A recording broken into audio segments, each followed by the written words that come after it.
सध्या संपूर्ण राज्यात चर्चा आहे ती बारामती पोटनिवडणुकीची।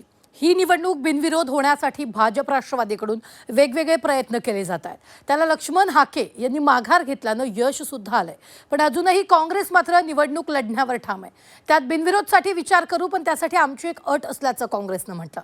ही अट नेमकी काय आहे? हाकेंप्रमाणेच काँग्रेस सुद्धा निवडणुकीतून माघार घेणार का? पाहूया। राष्ट्रवादीच्या प्रयत्नानंतर लक्ष्मण हाकेंची निवडणुकीतून माघार। बिनविरोध निवडणुकीसाठी राष्ट्रवादीचं काँग्रेस नेतृत्वाला साकडं। बिनविरोधसाठी काँग्रेसची राष्ट्रवादी समोर अट। बारामतीची पोटनिवडणूक बिनविरोध व्हावी यासाठी सुनेत्रा पवार सतत प्रयत्न करतायत। भाजप नेत्यांची यासाठी पूरक भूमिकाच आहे। अजितदारांसारख्या मोठ्या नेत्याचं अकाली निधन झाल्यानं त्यांना श्रद्धांजली म्हणून बारामतीत कोणी उमेदवार देऊ नये असं राष्ट्रवादीचं म्हणणं आहे।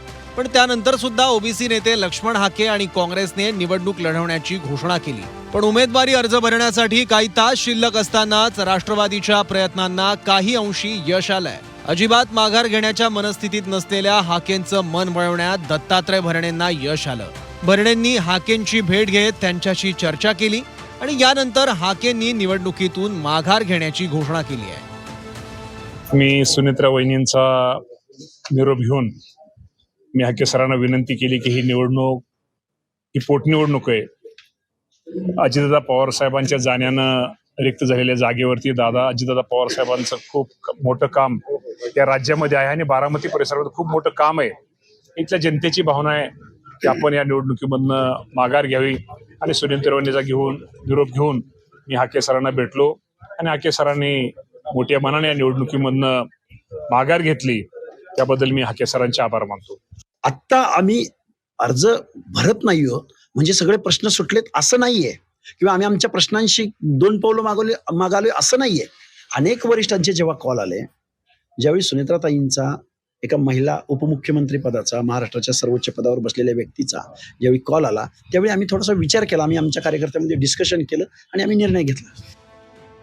आता हाकेंनी जरी निवडणुकीतून माघार घेत सुनेत्रा पवारांना पाठिंबा दिला असला तरी काँग्रेसचं आव्हान मात्र कायम आहे। उमेदवार देऊ असं सांगणाऱ्या काँग्रेसनं काल उमेदवाराच्या नावाची घोषणा सुद्धा केली आहे। त्यामुळे बारामतीत आता थेट सुनेत्रा पवार विरुद्ध काँग्रेसचे आकाश मोरे अशी लढत होणार आहे। काँग्रेसनं जरी उमेदवार दिला असला तरी बिनविरोध बाबत राष्ट्रवादीचे नेते अजूनही आशावादी आहेत। काँग्रेसचं मन वळवण्याचा आम्ही प्रयत्न करू, नेतृत्वासोबत चर्चा करू असं भरणेंनी आणि छगन भुजबळांनी म्हटलं। आमचे वरिष्ठ तर काँग्रेस वरिष्ठांशी बोलतायत, मी आकाश मोरे साहेबांशी बोलेल आणि ही निवडणूक ही पोटनिवडणूक आहे। ही निवडणूक ज्या नेत्यानं खूप मोठं काम या परिसरामध्ये केलेलं आहे, त्यांच्या जाण्यानं रिक्त होणाऱ्या जागेवरती आहे आणि त्यांच्या कुटुंबातल्या सुनेत्रा वहिनींना एक निश्चित प्रकारे पाठिंबा देण्यासाठी निवडणूक आहे। त्यांचा उमेदवारी अर्ज आहे। या सुनेत्रा वहिनींना पाठिंबा देण्यासाठी या निवडणुकीमधून आपण माघार घ्यावी ही विनंती मी आमचे वरिष्ठ काँग्रेस मंडळीशी करतायत आणि मी स्वतः आकाश मोरे सुद्धा ही विनंती त्यांना मी विनंती करेल। खरगे साहेबांना फोन करण्याचा खूप प्रयत्न केला, पण खरगे साहेबांचे ते कुठे विमानात आहे, कुठे काय आहे, असं काही चाललं होतं। नंतर मी त्यांना विचारलं सुनेत्रा त्यांना काय झालं, तर त्याने सांगितलं की ते भेटले नाही, परंतु जयराम रमेश ते पण राज्यसभेत असल्यामुळे त्यांची ओळख असेल। मी त्यांच्याशी बोलले आणि जयराम रमेश म्हणाले की मी वरती बोलतो म्हणून। काँग्रेस पक्षाचे काही उमेदवार उभे राहिलेले तसं मला कळलं।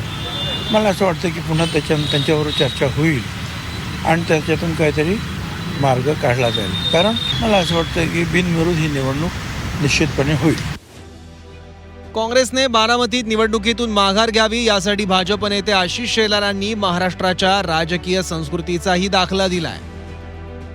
कोण पक्ष काय करतो यावर मी भाष्य करणार नाही, पण सर्वसाधारणतः महाराष्ट्राची एक प्रथा परंपरा पद्धत आहे आणि त्यातही ज्या वेळेला आपण सगळ्यांनीच एवढा सर्वोच्च महाराष्ट्रातला नेता आणि उपमुख्यमंत्री पदावर कार्यरत असणाऱ्या अजितदादांना आपण गमावलं, त्यांचं दुर्दैवी निधन झालं। त्यानंतर असलेल्या पोटनिवडणुकीला सर्वसंमतीने सगळ्यांच्या पाठिंबाने बिनविरोध ती निवडणूक व्हावी ही अपेक्षा माननीय मुख्यमंत्री आणि सर्व काही अन्य पक्षांनी सुद्धा व्यक्त केली आहे। अजूनही माझं मत आहे की या पद्धतीचा निर्णय हा विरोधकांनी करावा आणि आपल्या असलेल्या प्रथा परंपरा संस्कृतीला जपावा।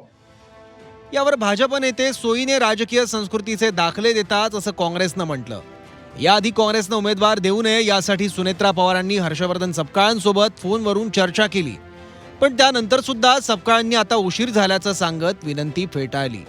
पण आता काँग्रेसचे प्रवक्ते अतुल लोंढेंनी मात्र राष्ट्रवादीच्या विनंतीचा फेरविचार होऊ शकतो असं म्हणत आपली एक अट सांगितली आहे. नांदेडचे वसंतराव चव्हाण यांच्या मृत्यूनंतर निवडणूक झाली नाही का?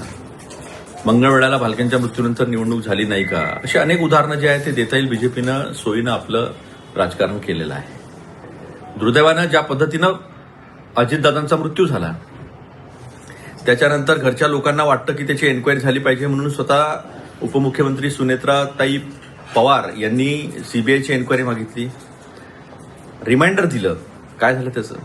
Rohit Pawar pillar to post FIR करण्यासाठी महाराष्ट्रात प्रयत्न करत होते. शेवटी कर्नाटकमध्ये त्यांचा प्रयत्न सफल झाला. ही तुमची संवेदनशीलता आहे का?